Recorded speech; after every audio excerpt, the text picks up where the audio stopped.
On était le 3 décembre, et il pleuvait toujours. Le chiffre 3 se détachait, énorme, très noir, avec une sorte de gros ventre, sur le blanc cru du calendrier, fixé à la droite de la caisse, contre la cloison en chêne sombre séparant le magasin de l'étalage.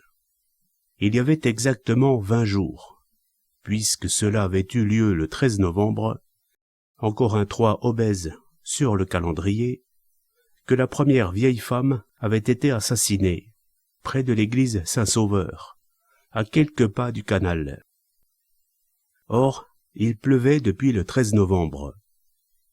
On pouvait dire que, depuis 20 jours, il pleuvait sans interruption. C'était le plus souvent une longue pluie crépitante, et, quand on courait la ville, en rasant les maisons, on entendait l'eau couler dans les gouttières. On choisissait les rues à arcades, pour être un moment à l'abri. On changeait de souliers en rentrant chez soi.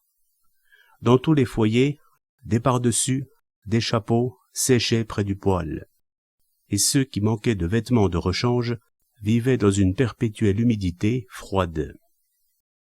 Il faisait noir bien avant 4 heures, et certaines fenêtres étaient éclairées du matin au soir. Il était 4 heures quand, comme chaque après-midi, Monsieur l'abbé avait quitté l'arrière-magasin où des têtes de bois de toute taille étaient rangées sur les étagères. Il avait gravé l'escalier en colimaçon, dans le fond de la chapellerie. Sur le palier, il avait marqué un temps d'arrêt, tiré une clé de sa poche, ouvert la porte de la chambre pour faire de la lumière. Est-ce qu'avant de tourner le commutateur, il avait marché jusqu'à la fenêtre, dont les rideaux en guipure, très épais, poussiéreux, étaient toujours clos? Probablement, car il baissait habituellement le store avant d'allumer. À ce moment, il avait pu voir en face, à quelques mètres de lui à peine, Cachoudas, le tailleur, dans son atelier. Il était tellement près, la tranchée de la rue était si étroite, qu'on avait l'impression de vivre dans la même maison. L'atelier de Cachoudas, situé au premier étage, au-dessus de sa boutique, n'avait pas de rideau.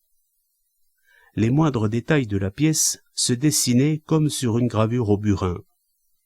Les fleurs de la tapisserie, les taches de mouche sur la glace, le morceau de craie plate et grasse qui pendait à une ficelle, les patrons en papier brun accrochés au mur, et Cachoudas, assis sur sa table, les jambes repliées sous lui, avec, à portée de la main, une ampoule électrique sans abat-jour, qu'il rapprochait de son ouvrage à l'aide d'un fil de fer.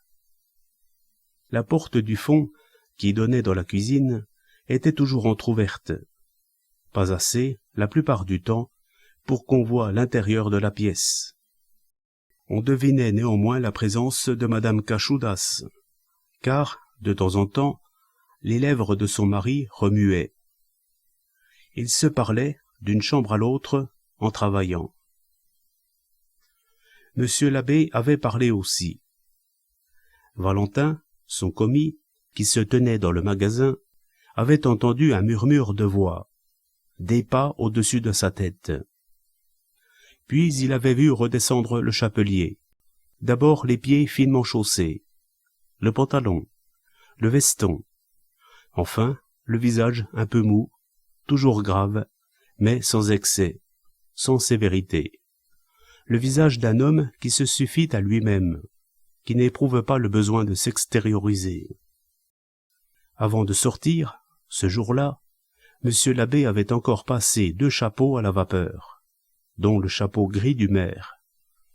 Et, pendant ce temps, on entendait la pluie dans la rue, l'eau qui dévalait dans la gouttière et le léger sifflement du poêle à gaz dans le magasin. Il y faisait toujours trop chaud. Dès qu'il arrivait le matin, Valentin, le commis, avait le sang à la tête, et l'après-midi, sa tête devenait lourde. Il voyait parfois ses yeux brillants, comme fiévreux, dans les glaces fixées entre les rayons. Monsieur l'abbé ne parla pas plus que les autres jours.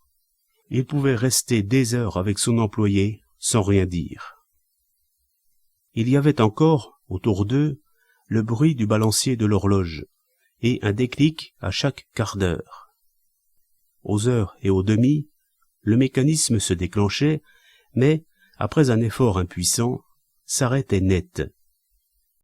Sans doute l'horloge comportait-elle à l'origine un carillon qui s'était détraqué. Si le petit tailleur ne pouvait pas voir à l'intérieur de la chambre du premier étage, pendant la journée à cause des rideaux, le soir à cause du store, il n'avait qu'à pencher la tête pour plonger le regard dans la chapellerie. Sûrement qu'il guettait. Monsieur l'abbé ne se donnait pas la peine de s'en assurer, mais il le savait. Il ne changeait rien à son horaire pour cela. Ses mouvements restaient lents, méticuleux. Il avait de fort belles mains, un peu grasses, d'une blancheur étonnante. À 5h moins 5, il avait quitté l'arrière-magasin qu'on appelait l'atelier, dont il avait éteint la lampe, et il avait prononcé une des phrases rituelles. « Je vais voir si madame l'abbé n'a besoin de rien. » Il s'était à nouveau engagé dans l'escalier en colimaçon. Valentin avait entendu ses pas au-dessus de lui, un murmure assourdi de voix, puis revu les pieds, les jambes, le corps entier. Monsieur l'abbé avait ouvert, au fond, la porte de la cuisine, et avait dit à Louise « Je rentrerai de bonne heure. Valentin fermera le magasin. »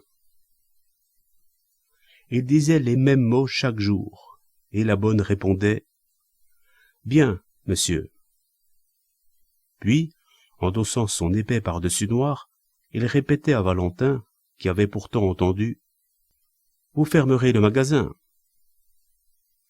Oui, monsieur. Bonsoir, monsieur. »« Bonsoir, Valentin. » Il prenait de l'argent dans le tiroir de la caisse et traînait encore un peu en observant les fenêtres d'en face. Il était sûr que Cachoudas, qui avait vu son ombre, un peu plus tôt, sur le store du premier étage, était descendu de sa table. Que disait-il à sa femme?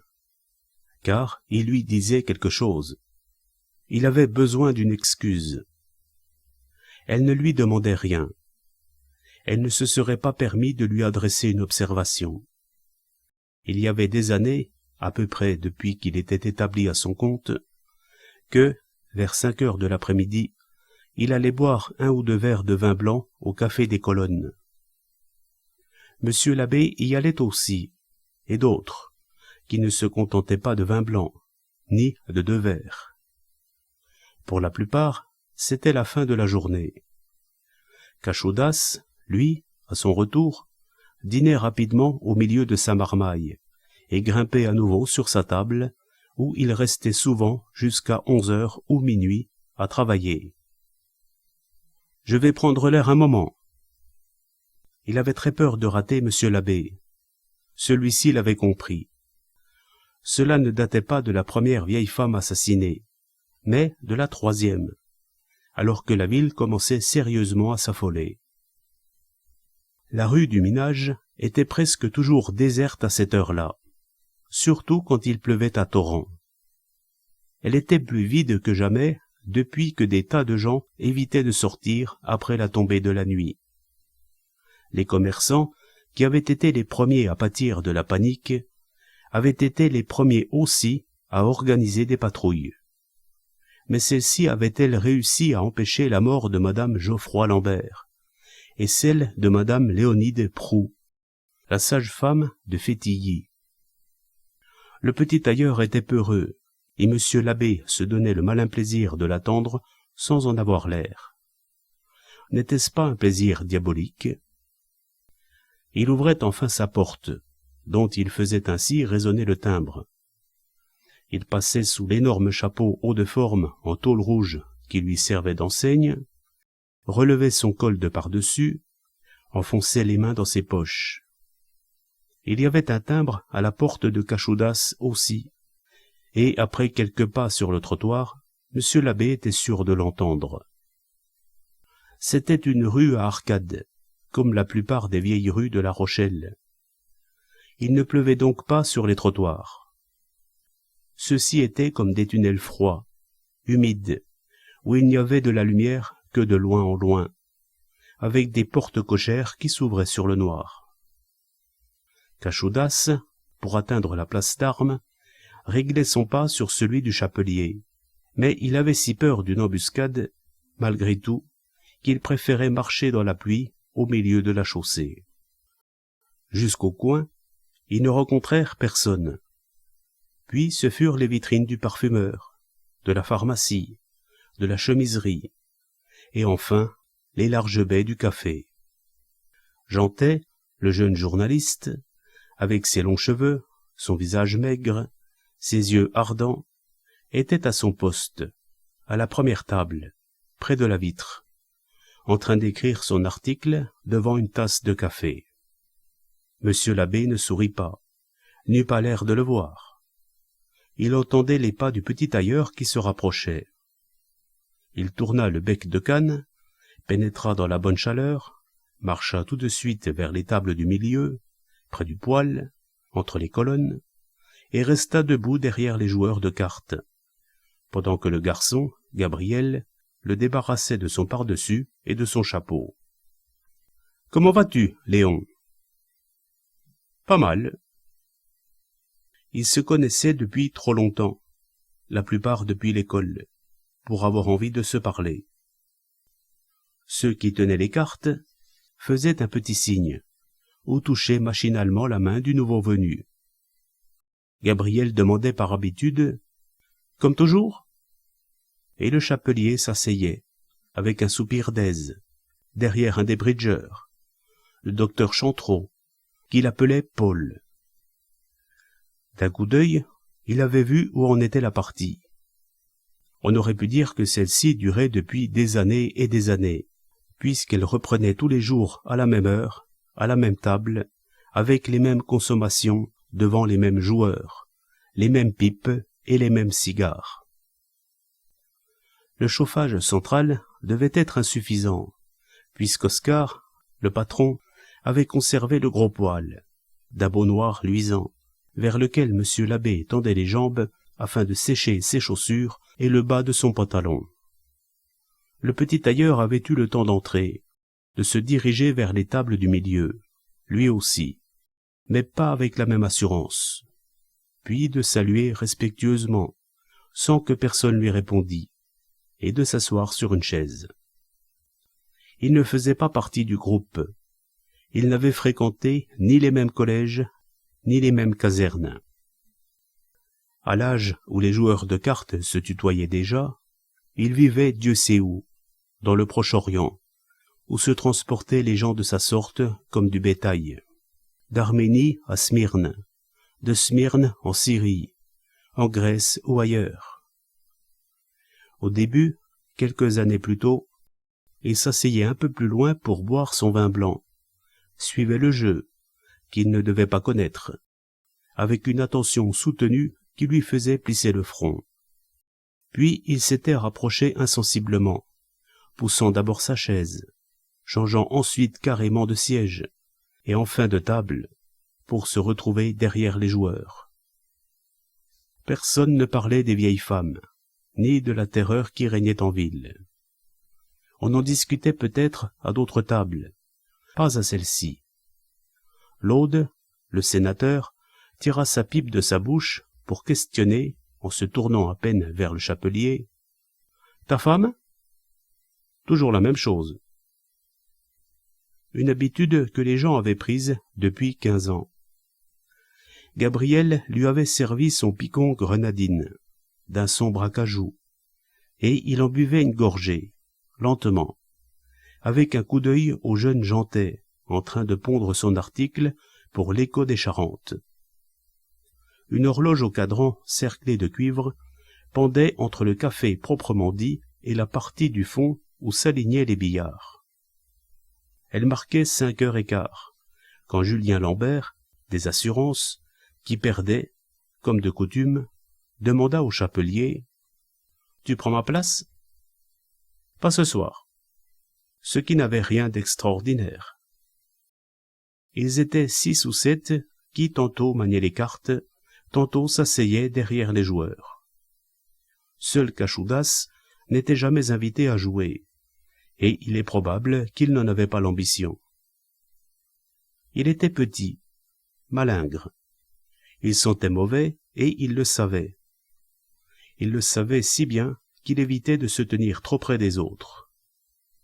C'était une odeur qui n'appartenait qu'à lui et aux siens, qu'on aurait pu appeler l'odeur Cachudas, mélange de l'ail de leur cuisine et du suin des étoffes. Ici, on ne disait rien. On feignait poliment de ne pas le remarquer. Mais, à l'école, des filles, moins discrètes, protestaient lorsqu'elles étaient placées à côté des gamines Cachudas. « Tu pues, ta sœur pue, vous puez tous !» Il fumait une des rares cigarettes de la journée, car il ne pouvait fumer en travaillant sans risquer de brûler les vêtements, et il y avait toujours une large tache de salive sur le bout. On était le 3 décembre. Il était 5h15. Il pleuvait. Les rues étaient noires. Il faisait chaud dans le café, et monsieur l'abbé, le chapelier de la rue du Minage, regardait le jeu du docteur qui venait d'annoncer 5 trèfles que l'assureur avait imprudemment contrés. Demain matin, on saurait, en lisant le journal, ce que le jeune Jantet était en train d'écrire au sujet des vieilles femmes assassinées, car il menait une enquête passionnée et avait même lancé une sorte de défi à la police. Son patron, Jérôme Caillé, l'imprimeur, qui dirigeait le journal, jouait tranquillement au bridge sans s'inquiéter du bouillant jeune homme dont il parcourrait le papier tout à l'heure en rentrant. Chantreau venait de faire tomber les atouts et risquait l'impasse décisive quand, sans avoir besoin de se tourner, monsieur l'abbé vit Cachudas se lever à moitié, sans perdre tout à fait le contact avec sa chaise, se pencher vers lui, tendre le bras comme pour ramasser un objet dans la sciure de bois qui couvrait le plancher. Mais c'est au pantalon du chapelier qu'il en avait. Son œil de tailleur avait remarqué un petit point blanc près du revers. Sans doute avait-il pensé que c'était un fil, et il n'avait certainement pas de mauvaises intentions. En aurait-il eu qu'il n'aurait pas pu deviner l'importance de son geste. Monsieur l'abbé non plus, qui le laissait faire, un peu surpris, mais pas inquiet le moins du monde.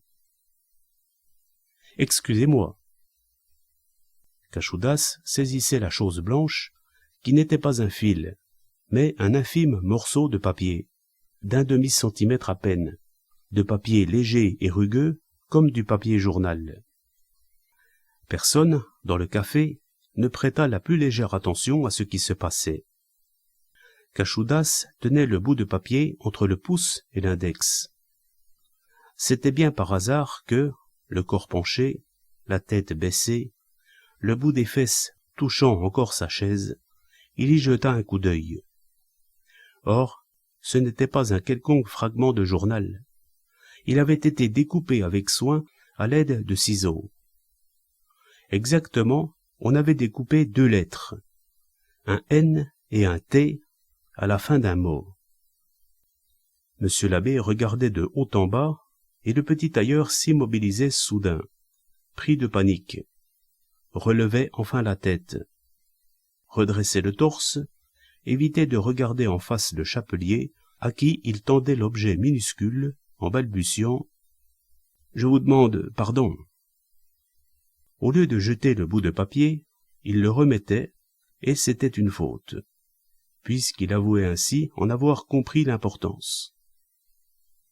Parce qu'il était timide et voué à l'humilité, il commettait une seconde faute en commençant une phrase qu'il n'eut pas le courage d'achever. J'avais cru... Il ne voyait rien que, dans un brouillard lumineux, des chaises, des dos, du tissu, de la sciure de bois par terre, les pieds noirs du poêle, et il entendait une voix grave et calme qui prononçait « Merci, Cachudas ». Car ils se parlaient.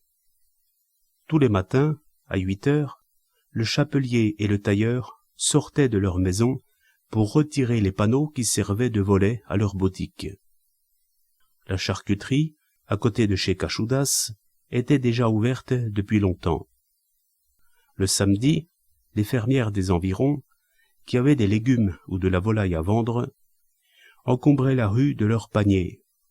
Mais les autres jours, les pavés seuls séparaient les deux hommes, et Cachudas avait pris l'habitude de prononcer « Bonjour, monsieur l'abbé ». Il ajoutait, selon le ciel, « Beau temps aujourd'hui » ou bien « Toujours la pluie ». Et le chapelier répondait avec bonhomie « Bonjour, Cachudas ». C'était tout. Ils étaient deux commerçants dont les boutiques se faisaient vis-à-vis. Cette fois, monsieur l'abbé venait d'articuler « Merci, Cachudas ». Or, c'était à peu près de la même voix. Peut-être était-ce tout à fait de la même voix, en dépit de ce qu'il y avait de terrible dans la découverte du petit tailleur. Cachudas avait envie de boire son verre d'un trait. Le verre lui claquait sur les dents. Il essayait de penser très vite, de penser juste, et plus il faisait d'efforts, plus ses idées s'embrouillaient. Il ne fallait surtout pas qu'il tournât la tête vers la droite. Cela, il l'avait décidé dès le premier instant. À la table du milieu, celle du sénateur, de l'imprimeur, du médecin, du chapelier, c'étaient des hommes de 60 à 65 ans, les plus importants en somme. Mais à d'autres tables, il y avait d'autres joueurs, et notamment, à droite, les joueurs de belote qui représentaient la génération des hommes de 40 à 50 ans. Or, à cette table-là, presque toujours de 5 à 6 heures, on pouvait voir le commissaire spécial Pijac, celui qui était chargé de l'enquête au sujet des vieilles femmes. Cachudas devait éviter à tout prix de regarder de son côté. Il ne pouvait pas davantage se tourner vers le jeune reporter qui écrivait toujours. Sans doute Jeantet était-il occupé, une fois de plus, à répondre à un des messages de l'assassin. En 20 jours, cela avait eu le temps de devenir une habitude, presque une tradition.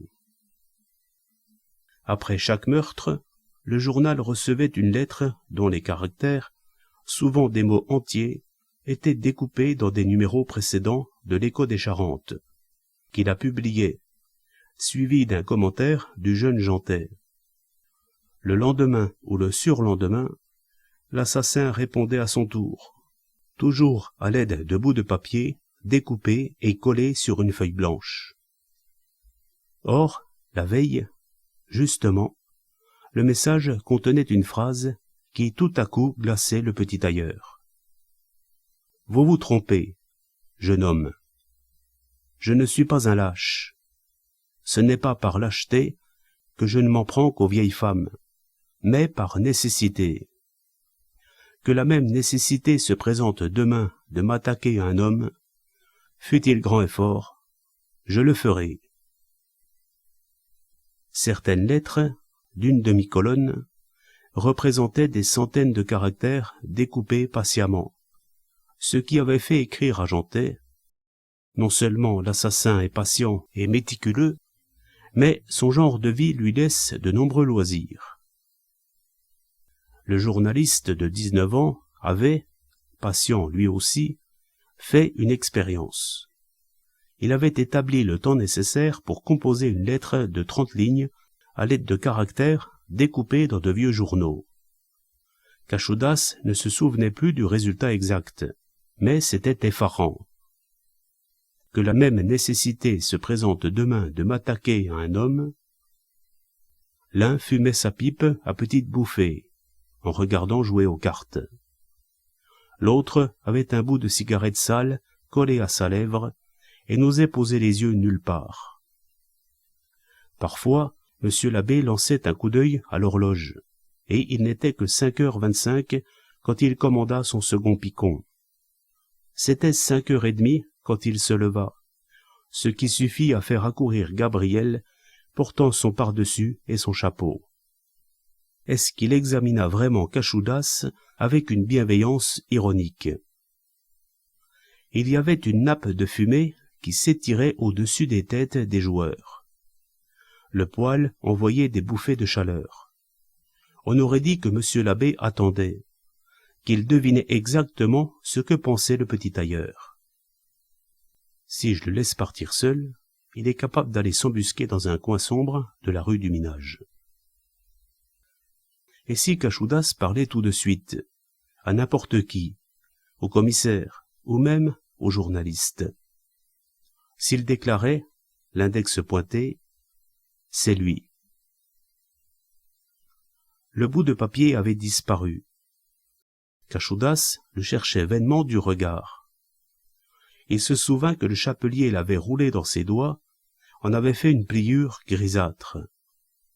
Et quand bien même les 2 lettres découpées auraient été par terre, comment prouver qu'il les avait cueillies sur le pantalon de monsieur l'abbé? Même cela ne suffirait pas. C'était si vrai que monsieur l'abbé n'avait pas bronché, n'avait pas eu peur, avait dit simplement « Merci, Cachoudas ». Et il y avait 20 000 francs en jeu, une fortune pour un petit tailleur à qui on ne confiait guère que des réparations ou des complets à retourner, et de qui la fille aînée travaillait comme vendeuse à prix unique. Pour gagner les 20 000 francs, il ne s'agissait pas de lancer une accusation en l'air. Il n'aurait pas fallu donner l'alarme à l'assassin. Maintenant, monsieur l'abbé savait, et monsieur l'abbé, qui avait tué 5 vieilles femmes depuis le 3 novembre, c'est-à-dire en 20 jours, pouvait fort bien se débarrasser de lui. Est-ce que Cachoudas eut le temps de réfléchir à tout cela? Le chapelier touchait le bout des doigts de ses amis. On lui disait « Bonsoir, Léon », car il s'appelait Léon. Il frappait l'épaule du docteur, qui, en train de donner les cartes, avait les 2 mains occupées, et le docteur grommelait « Meilleure santé à Mathilde ». On aurait juré qu'il traînait exprès, pour donner le temps à Cachoudas de se décider. Son visage était le même que tout à l'heure, quand Valentin le regardait descendre l'escalier en colimaçon. C'était un ancien gros. Peut-être avait-il été très gros. Puis il avait fondu. Cela se sentait à ses lignes molles, à ses traits indécis. Tel quel, il devait encore peser le double de Cachoudas. À demain. L'aiguille venait de dépasser la demie, et, sitôt la porte refermée, Cachoudas saisit son pardessus sur la chaise voisine. Il faillit s'en aller sans payer, tant il avait peur que monsieur l'abbé eût le temps de tourner le coin de la rue du Minage avant qu'il fût lui-même dehors. Car alors, tous les pièges devenaient possibles. Il fallait pourtant bien qu'il rentrât chez lui. Monsieur l'abbé marchait de son pas régulier, ni lent ni rapide, et, pour la première fois, le petit tailleur remarqua qu'il était d'une extrême légèreté, comme la plupart des gros ou des anciens gros, et qu'il ne faisait pas de bruit en marchant. Il tourna à droite dans la rue du Minage. Cachoudas le suivait à 20 mètres à peu près, en gardant avec soin le milieu de la rue. Il aurait toujours le temps de crier en cas de besoin. 2 ou 3 boutiques restaient ouvertes, dont on apercevait la lumière à travers la pluie. Presque tous les logements, aux étages, étaient éclairés. Monsieur l'abbé suivait le trottoir de gauche, celui de la chapellerie. Mais, au lieu de s'y arrêter, il continua son chemin, tourna la tête, un peu plus loin, peut-être pour s'assurer que son voisin le suivait toujours. C'était superflu d'ailleurs, car les pas de Cachoudas sonnaient sur les pavés. le petit tailleur pouvait rentrer chez lui. La voie était libre. Son magasin était encore ouvert, et il avait le temps d'en tirer vivement le verrou.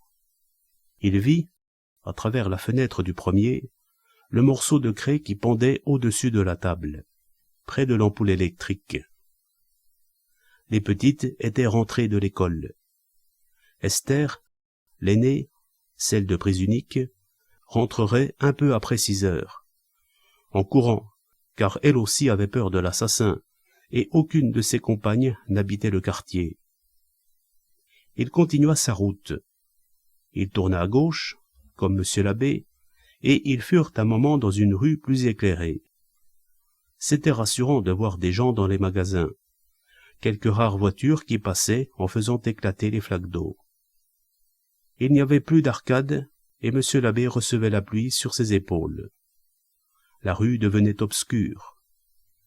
Tantôt le chapelier disparaissait, et tantôt il réapparaissait dans le cercle de lumière d'un réverbère, et Cachaudas se tenait exactement au milieu de la chaussée, retenait sa respiration, transi de frayeur, et pourtant incapable de retourner sur ses pas.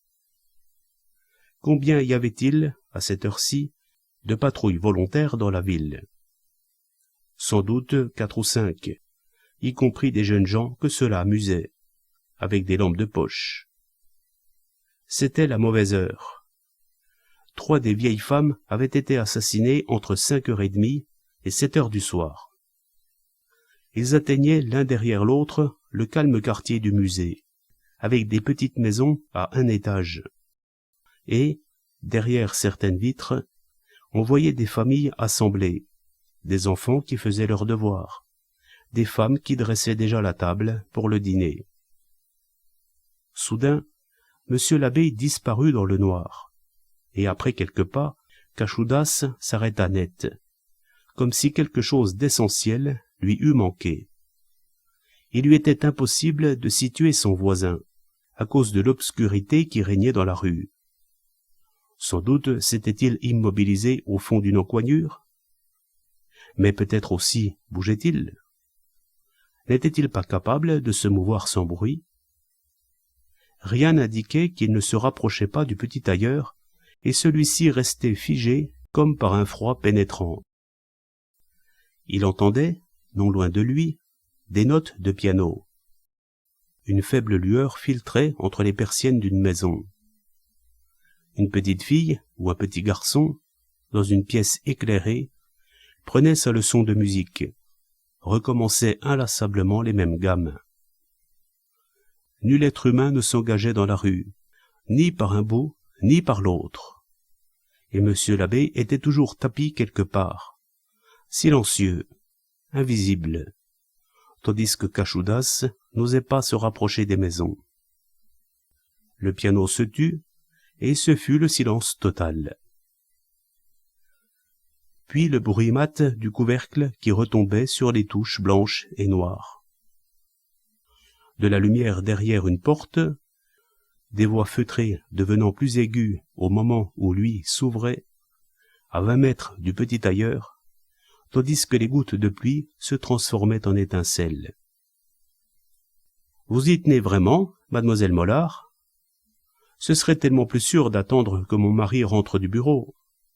Il sera ici dans 5 minutes. Pour les 50 pas que j'ai à faire, rentrez vite, ne prenez pas froid. À vendredi prochain. » On était un vendredi.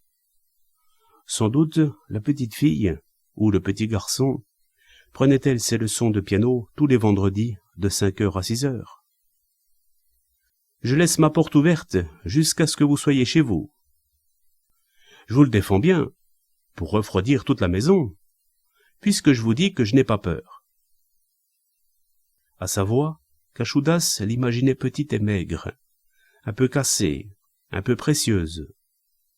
Il l'entendit descendre les marches, s'engager sur le trottoir. La porte, restée un moment ouverte, se referma enfin. Il faillit crier. Il voulut crier. Mais il était déjà trop tard. D'ailleurs, il en aurait été physiquement incapable. Cela ne fit pas plus de bruit que, par exemple, un faisan qui s'envole d'une futaie. C'était probablement le froissement des vêtements. Tout le monde, en ville, savait comment cela se passait, et Cachodas porta malgré lui la main à sa gorge. Imagina la corde de violoncelle qui serrait le cou, fit un effort sincère pour s'arracher à son immobilité. Il était sûr que c'était fini, et il lui fallait s'éloigner en toute hâte, courir au poste de police. Il y en avait un rue Saint-Yvon, tout de suite après le marché. Il crut qu'il avait parlé tout seul, alors que ses lèvres avaient remué à vide. Il marchait. C'était une victoire. Il ne parvenait pas encore à courir. Peut-être d'ailleurs valait-il mieux ne pas courir, ici, dans les rues vides, où l'autre pourrait courir aussi, le rattraper, en finir avec lui comme il venait d'en finir avec la vieille demoiselle. Une vitrine. C'était, comme par ironie, celle d'un armurier. Il est vrai que le chapelier ne se servait jamais d'armes. Cachodas ne se sentait plus aussi seul. Il pouvait reprendre haleine. Il aurait voulu se retourner. Encore 20 mètres, 10 mètres, et il apercevrait la lumière rouge du poste de police. Il avait pataugé dans les flaques d'eau et ses pieds étaient mouillés, ses traits durcis par le froid. Il marchait à nouveau comme une personne normale, dépassait la rue du Minage, sa rue. Il touchait presque au but. Il n'entendait aucun bruit de pas, mais il savait néanmoins qu'on marchait derrière lui, qu'on le rejoignait. Il n'osait toujours pas courir, ni s'arrêter, et une silhouette plus grande et plus large que lui se profilait à sa gauche. Un pas s'accordait au sien. Une voix étrangement calme prononçait « Vous auriez tort, Cachodas ». Il ne regarda pas du côté de son compagnon. Il ne répondit rien. Il ne fit pas tout de suite demi-tour.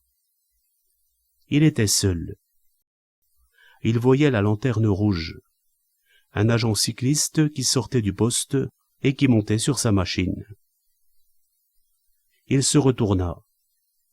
Sans plus se préoccuper de lui, monsieur l'abbé, qui avait fait volte-face, se dirigeait, les mains dans les poches, le col de son pardessus relevé, vers la rue du Minage, vers leur rue à tous les deux.